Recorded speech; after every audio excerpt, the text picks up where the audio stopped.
Hey Dr. J, this is Jonathan Castro here talking about my Comms 411 final project. Let's get into it. I chose Batman the Cape Crusader. Why? Because he is my favorite media character of all times and will always be. And the reason why I chose him was because I felt like his character progression in these three films by Christopher Nolan, Batman Begins, The Dark Knight, and The Dark Knight Rises, highlight some really cool themes of Bruce Wayne progressing as the Batman that honestly relate to us and actually identify some media effects of why we are continually fascinated by the character. And no, I'm not talking about geeky Batman turning into Dos Equis, Rico Suave Batman. I am talking about the fear that instilled him to become Batman, which then led to his fall or the pain that he's been able to endure. Alright, so we're starting off with Batman Begins, where of course it takes a similar plot line with a lot of Batman scenarios, originator stories or whatnot. It's basically that of Bruce witnessing the death of his parents, ultimately him being afraid of things led his parents to leave the opera through the dark alley, got shot, terrible situation. Obviously Bruce feels sadness, the guilt, which then turns into anger, which then turns into a lot of questions. What do I do with anger and money? I don't know. I'll just leave. Which, yes, he does leave to be able to find this answer of what to do with this anger, which brings him into a situation with Ra's al Ghul. Ra's al Ghul. And then, actually, he helps him find an answer to what he should do with his anger. He tells him what you really fear is inside yourself. You fear your own power. You fear your anger, the drive to do great or terrible things. So that in itself, the ability to fear his anger because he doesn't know if it's going to drive him to do good or bad, then starts taking away those questions. He's like, you know what, I'm going to use my anger to do good. And that's right. So I just wrote this out. That fear that started in his youth actually turned into guilt after his parents' death, which then has progressed into anger. But with that encounter with Ra's al Ghul, he identifies that anger needs to be able to be used for justice and he's going to do that by invoking fear in criminals. And this video quickly highlights that. You coming back to Gotham for long? As long as it takes. I'm going to show the people of Gotham their city doesn't belong to the criminals and the corrupt. In the Depression, your father nearly bankrupted Wayne Enterprises combating poverty. He believed that his example could inspire the wealthy of Gotham to save his city. In a way, their murder shocked the wealthy and the powerful into action.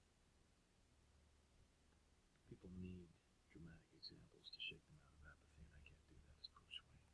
As a man, no flesh and blood, I can be ignored, I can be destroyed, but as a symbol, I can be incorruptible.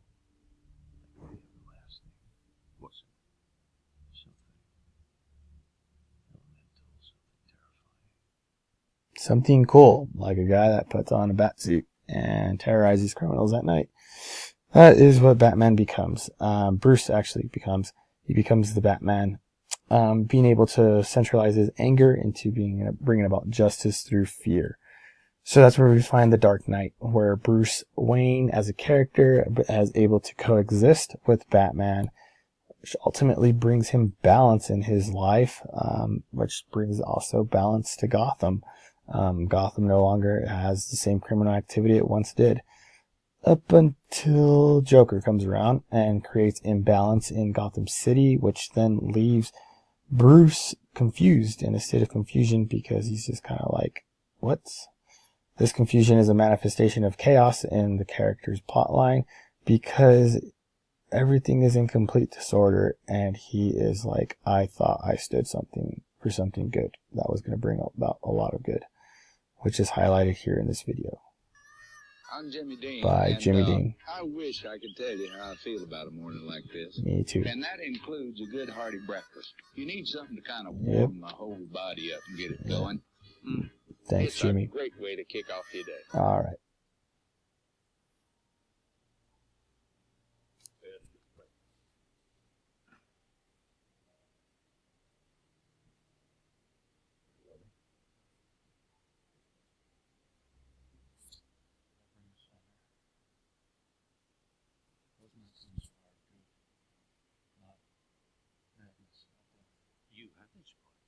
But you spat in the faces of Gotham's criminals. Didn't you think there might be some casualties? Things were always going to get worse. Rachel believed in what you stood for. What we stand for. Gotham. That's right, Gotham still needs him. So the confusion, though, is how Bruce thought that a symbol that could balance good and evil would be able to, well, save Gotham, not necessarily destroy it. So he's like, what?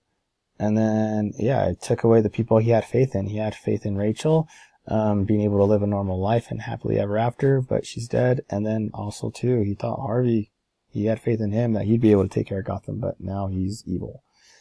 But regardless, like Alfred said, no, the people of Gotham still have faith in you. Go save Gotham City, which he does. He puts on the masks and he goes. That is how he identifies himself, right? Batman, the hero. Ultimately, understanding that he needs to pay the price in giving up that mask in order to save Gotham, which is described here in this video.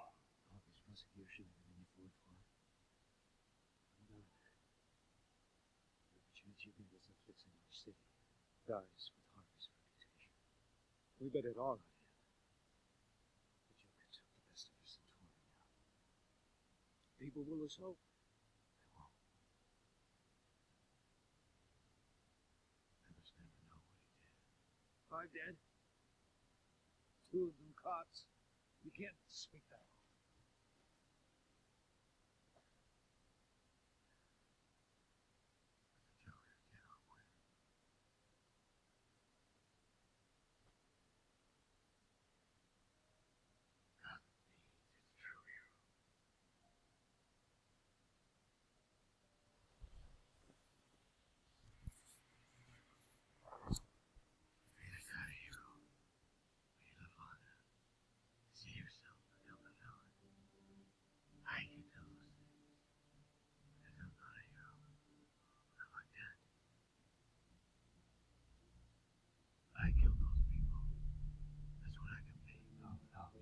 You're not. I'm whatever Gotham needs me to be.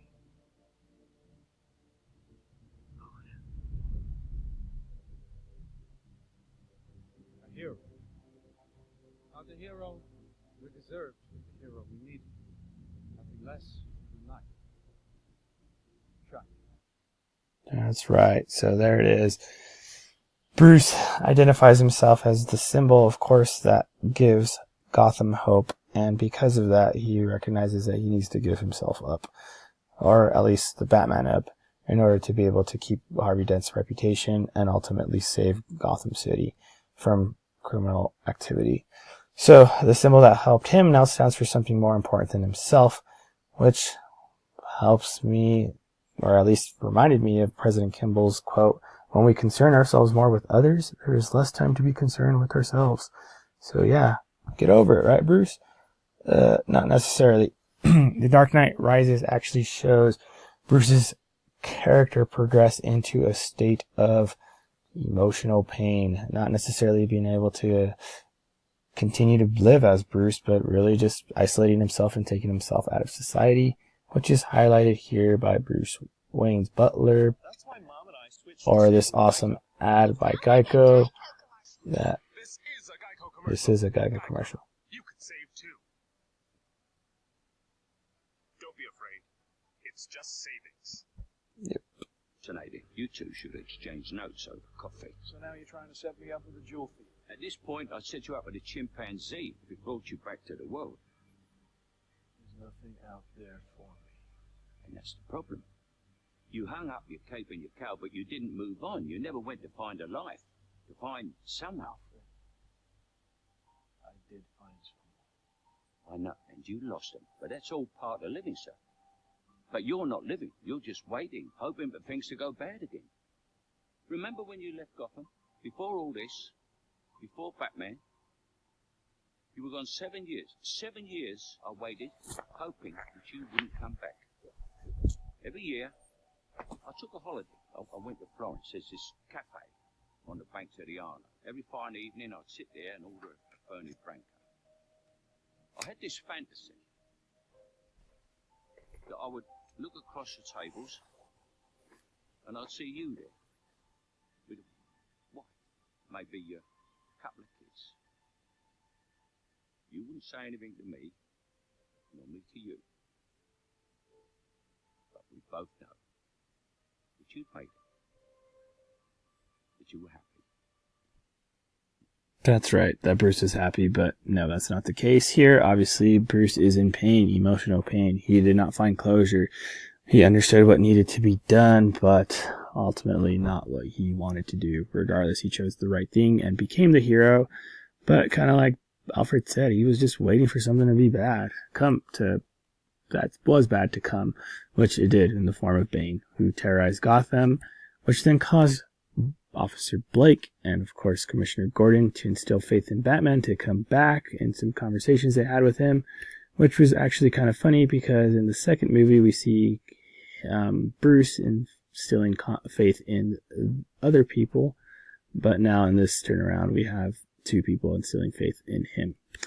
Well, regardless, he does put on the mask. He tries to beat up Bane, but of course Bane's too cool, or at least too strong, and it breaks Batman down.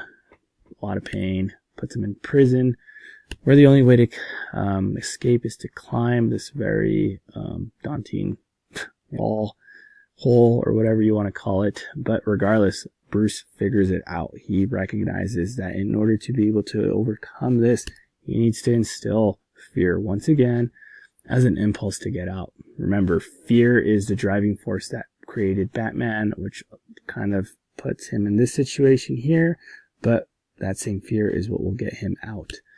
Okay, so he comes out, of course, beats the bad guys, and in the sense of all this, fakes his own death, so he could disappear again, or at least disappear the Batman. But regardless, the city invokes their faith, trust, love, admiration for Batman, which is good because then he was like, hey, I'll tell you guys I'm still alive, or at least the people I care about. Which, the reason why he does that is because Bruce's character progressed to be able to understand that a hero can be anyone that rises to the occasion. Before that, no, he didn't understand that. He thought it was just him, but no, he realizes that no, someone else would do this, and it's totally good, because then I could be happy with Anne Hathaway in Florence.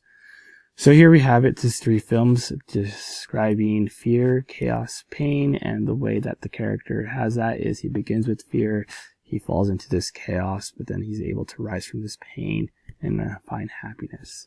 Okay, so we have this and being able to connect with the media effects, Batman and Us. Why do we love him so much? Well, since the comic book first came out in 1939, there's been 9 featured films, 3 live-action TV series, 14 animated series, 24 animated movies, and of course countless and countless comic books. Millions of fans like you and I. Here we have a lot of different actors that have portrayed Batman, even Lego Batman. It's gonna keep happening, but that's okay, because we have this thing called empathy towards Batman. We feel the same feelings as he does. This fear, chaos, pain are reoccurring themes that have gone out through the whole Batman whole life form of like 60, 70 years now.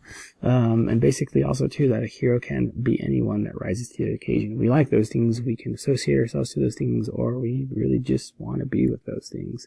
Like Bat-Kid, who took upon himself the ability to dress like Batman in order to be able to find strength to overcome his cancer situation. I hope he's doing good. Alright, we have parasocial relationships here. I feel like our society has a strong feelings and attachment towards Batman. That's why we love Batman, and we do not get tired of seeing more Batman, which is why we will continue to see more Batman, and we will see more movies and TV shows and everything highlighting the Caped Crusader, and that is cool because we love him and we will not get tired of him. Which means keep calm and love Batman. I appreciate this. I love media effects. I love media. I love Batman. Enjoy. Peace and love.